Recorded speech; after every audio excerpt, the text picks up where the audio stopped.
Hello students, today we will start with exercise 5.3. Now 5.3 में सिर्फ ये 4 ही प्रॉब्लम है, तो एंड चारों का टाइप सेम ही है। सो एक प्रॉब्लम मैं एक्सप्लेन करती हूँ, remaining 3 are homework for you. 5.3 में हमेशा ये याद रखो कि हम पहले से सब टेस्ट लगाते आएंगे। क्यों ये प्रॉब्लम 5.3 का है? 5.1 एंड 5.2 के रूल्स यहाँ सेटिस्फाई नहीं होते हैं, इसीलिए 5.3। क्योंकि आपको एग्जाम में कभी ऐसा नहीं आएगा कि नीचे हुए दिया हुआ एग्जाम्पल एक्सरसाइज 5.3 का है। तो पहले क्यों नहीं है वो देख लेते हैं एंड फिर 5.3 का रूल पढ़ते। देखो 5.1 क्या था? 5.1 था बेसिक रूल्स के ऊपर एंड रीअरेंजमेंट के ऊपर। ये था 5.1। मतलब अगर मैं यही प्रॉब्लम जो ऊपर वाला है ऐसा दे देती आपको, देन इट इज 5.1 कि 3 इज अ कांस्टेंट बाहर आ गया, e पावर का rule, e power 2t remains e power 2t, t का कोएफिशिएंट 2 इसीलिए डिवाइड बाय 2, इंटीग्रेशन फिनिश्ड इसीलिए प्लस c। अगर यहां ऊपर वाली पूरी टर्म भी हो जाती प्लस 5, तो आप दोनों को सेपरेट कर देते।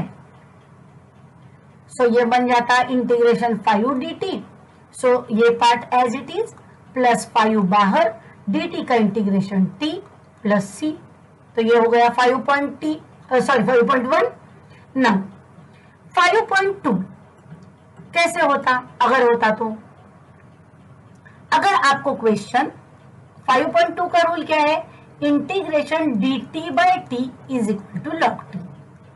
मतलब वो टर्म ढूंढो जिसका डेरिवेशन वही प्रेजेंट है। तो अगर मैंने क्वेश्चन आपको ऐसे दिया है, ये देखो 3 e raise to power 2t upon 4 e raise to power 2t minus 5। देखो तो ये मुझको रीअरेंज करना पॉसिबल था। ये है आपका डिनोमिनेटर, हम जनरली डिनोमिनेटर को t कहते हैं। 5 e raise to power 2t minus 5 is equal to t, 4 remains 4, e power 2t का डेरिवेशन हुआ e पावर 2t इंटू 2, 5 का डेरिवेशन 0। डेरिवेशन की प्रोसेस नहीं, यहाँ t है तो यहाँ x लिखेंगे। It is dt is equal to dx। So answer क्या मिला हमको? 8 e power 2t dt is equal to dx। तो ये वाला जो पार्ट है, ये देखो ये वाला, ये तो मेरे पास है, बराबर। तो मेरे पास फिर क्या नहीं था? मेरे पास ये सामने वाले 8 नहीं है। तो मैं इसी प्रॉब्लम को रीअरेंज कैसे करूंगी? पहले 3 को ले लिया बाहर, e power 2t dt upon 4 e power 2t minus 5। अभी प्रॉब्लम को रीअरेंज करने के लिए न्यूमरेटर में 8 लिखा, इसीलिए डिनोमिनेटर में 8 लिखा। अभी ऊपर वाला पूरा पार्ट बन गया dx, ये बन गया x, ये आ गया rule integration dt by t log t, तो dx बाई x हो गया log x plus c। x की जगह x की वैल्यू डालो।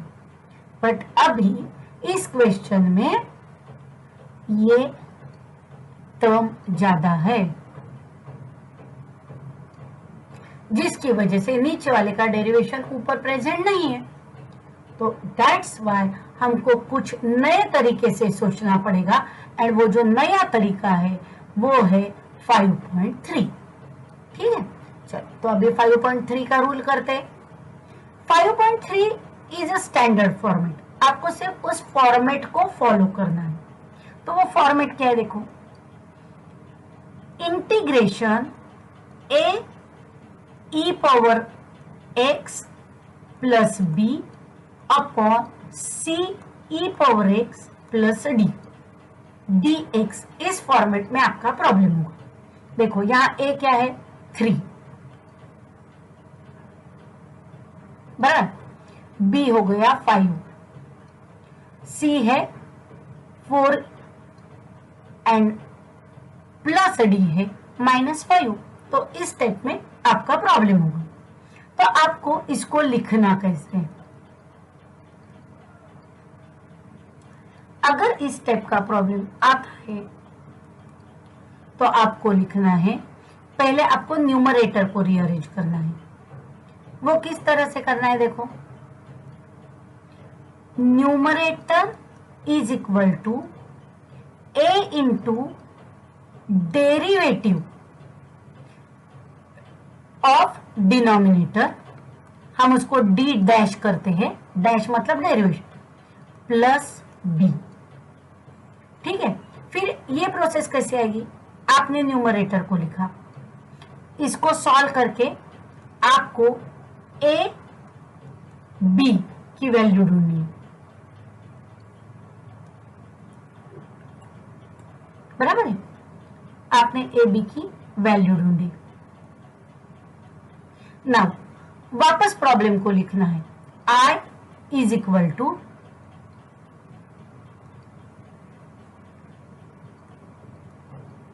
इंटीग्रेशन, ये है न्यूमरेटर, ये है डिनोमिनेटर, उसकी जगह उसकी वैल्यू डाल दो। सो न्यूमरेटर क्या है? a into d dash plus b upon d, a plus b by c, it is a by c plus b by c। So a into d dash by d plus b upon d dx। अभी सिर्फ separate करो, separate करने के बाद ये आपका आ जाएगा 5.2 and ये पार्ट आपका आ जाएगा 5.1। रूल लगा के सॉल्व करो एंड फाइनल आंसर लाओ। तो यही प्रोसीजर आपको अभी इस प्रॉब्लम में कर दी। ठीक है, ये दिया हुआ प्रॉब्लम। सो इसी को मैं ऐसा लिख लेती हूँ, i is equal to integration numerator upon denominator dx and number 1। मतलब अभी मैं n किसको बोल रही हूँ एंड d किसको बोल रही हूँ वो हमको प्रॉब्लम में समझ में आना है। Using numerator is equal to a into d dash plus b। So what is numerator? 3e power 2t plus 5 is equal to a, d dash मतलब डिनोमिनेटर का derivation, so 4, e power 2t का derivation e power 2t, e का rule हो गया 2t का derivation 2 minus 5 का derivation 0 plus b। Now 3e power 2t plus 5 is equal to 4 2 जा 8, 8a, क्योंकि ये a आएगा अंदर तो मल्टीप्लाई होगा, e power 2t plus b। Now ये टर्म e पावर 2t वाली है, ये e पावर 2t वाली, तो इन दोनों को कंपेयर करो। ये टर्म जो है ये है कांस्टेंट एंड ये टर्म कांस्टेंट, तो इन दोनों को कंपेयर करो। So 3e power 2t is equal to 8a e power 2t। So common part हो गया cut, so 8a is equal to 3, therefore a is equal to 3/8। मिल गया आपको a का वैल्यू। अभी करते b के लिए question. 5 is equal to b, इसका ही मतलब हुआ b इज इक्वल टू 5, तो आपको b की भी वैल्यू मिल गई। अभी ये जो वैल्यू है इनका यूज करके हमको वापस प्रॉब्लम को पूरा सॉल्व करना है।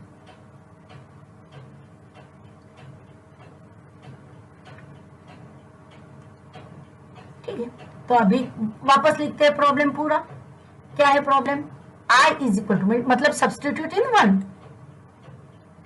सो सब्सटीट्यूट इन 1 क्या आएगा? i is equal to integration numerator क्या है अभी? Numerator is A D dash plus B upon D D X. अभी वैल्यू डाल दो। ए कितना आया है? 3/8 D dash upon D D X plus integration B की value 5 upon D D X. मतलब मैंने एक ही स्टेप में a plus b by c is a by c plus b by c separate भी कर लिया एंड इंटीग्रेशन भी ले लिया। सो अभी ये पार्ट है वो 5.2 है, तो मैं पहले वो पार्ट कंप्लीट कर लेती हूँ। सो इट इज 3/8 आ गए इंटीग्रेशन के बाहर, integration d dash upon D D x. We know that log of dt by t is log t, so it is equal to 3/8 log of mod of d 3/8 log of mod of d क्या था, denominator क्या था, वो value लिखो 4e⁻²t minus 5। तो हमारा पहला वाला पार्ट तो कंप्लीट हो गया। चलो अभी करते हैं सेकंड वाला पार्ट। सेकंड वाला पार्ट है 5.1 का, ये प्लस 5 इज अ कांस्टेंट तो वो आ गया बाहर 1 upon e⁻, 4e⁻2t minus 5 dx। ना ये सेकंड वाला पार्ट जो है 5.1 का, ये भी थोड़ा ट्रिकी है। अभी देखो, अगर ये टर्म ऊपर होती तो मैं डायरेक्टली ई पावर का आंसर रूल लगा लेती, बट नाउ यहां मुझको पहले इसको ऊपर लेकर जाना पड़ेगा। एंड जब तक मेरे पास ये -5 है, मैं डिनोमिनेटर को ऊपर नहीं लेके जा सकती हूँ, तो पहले करना पड़ेगा rearrangement. It is equal to, ये स्टेप बहुत ठीक से देखो, 1 अपॉन e⁻2t को लिया कॉमन, तो फिर वो क्या आएगा 4, e⁻2t चले गए बाहर, तो ये बन गया -5 अपॉन e⁻2t। बराबर है कि नहीं? देखो बेटा t कहां से आया? ये t है ना, तो sorry, this should be as problem is in t, हमको यहां सब जगह dt लिखना पड़ेगा। जिस प्रॉब्लम में अल्फाबेट में प्रॉब्लम है वो ही आता है। So this should be dt, so this is dt dt। No, अभी यहां देखो क्या करना है, ये वाली स्टेप कि e⁻2t का डेरिवेशन e⁻2t है। सिमिलरली e⁻−2t का डेरिवेशन e⁻−2t आएगा। तो ये वाला पार्ट एंड ये वाला पार्ट उसको लेकर जाओ न्यूमरेटर में, तो ये क्या हो जाएगा? देखो, इट इज 5 इंटीग्रेशन, ये चला गया ऊपर, तो ये आ गया e⁻−2t 4 -5 e⁻−2t dt। बराबर। एंड नाउ अभी देखो, पहले रीअरेंज किया 5.1 से, फिर अभी यहां आके प्रॉब्लम कन्वर्ट हो गया ये 5.2 में। देखो, डिनोमिनेटर का डेरिवेशन हमको ऊपर मिलने वाला है, तो पहला वाला पार्ट तो हमने करके रखा है, उसको हाथ मत लगाओ।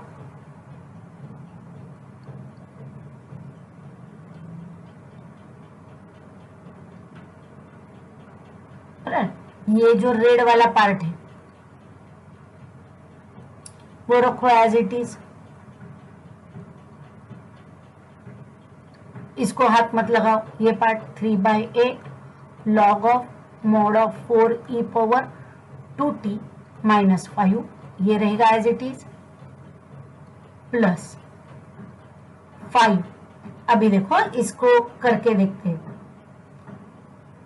लेट पहले इसको पहले करना पड़ेगा, फिर हम डायरेक्टली रूल लगा सकते हैं। For second part, let 4 minus 5 e power minus 2t is equal to x, 4 का derivation 0 minus 5 e power minus 2t का derivation e power minus 2t into minus 2। Problem derivation खत्म, so it is dt is equal to dx। Negative into negative positive, 5 2 जा 10 e power minus 2t dt is equal to dx। तो अभी ये problem को करते हैं rearrange. मुझको e power minus 2t के पहले क्या चाहिए, 10। तो अगर मैंने यहां 10 लिखा तो इसको कट करने के लिए मुझको यहां भी तो नीचे 10 लिखना पड़ेगा, बराबर है। तो फिर अभी प्रॉब्लम कैसे रीअरेंज हुआ देखो, इट इज, ये है 5/10 मतलब 1/2, ऊपर वाली टर्म है derivation that means dx and नीचे वाली टर्म है x। तो ये पार्ट रहा as it is plus 1/2, dx by x is log of mod of x, कहीं भी इंटीग्रेशन का साइन नहीं है इसीलिए plus c। So final answer is 3/8 log of mod of 4 e power 2t minus 5 plus 1/2 log of mod of x, किसको कहा था आपने, यहाँ के डिनोमिनेटर को, 4 minus 5 e raise to power minus 2t plus c, and ये हो गया आपका final answer. So exactly similar method से आपको रिमेनिंग 3 प्रॉब्लम्स सॉल्व करने हैं।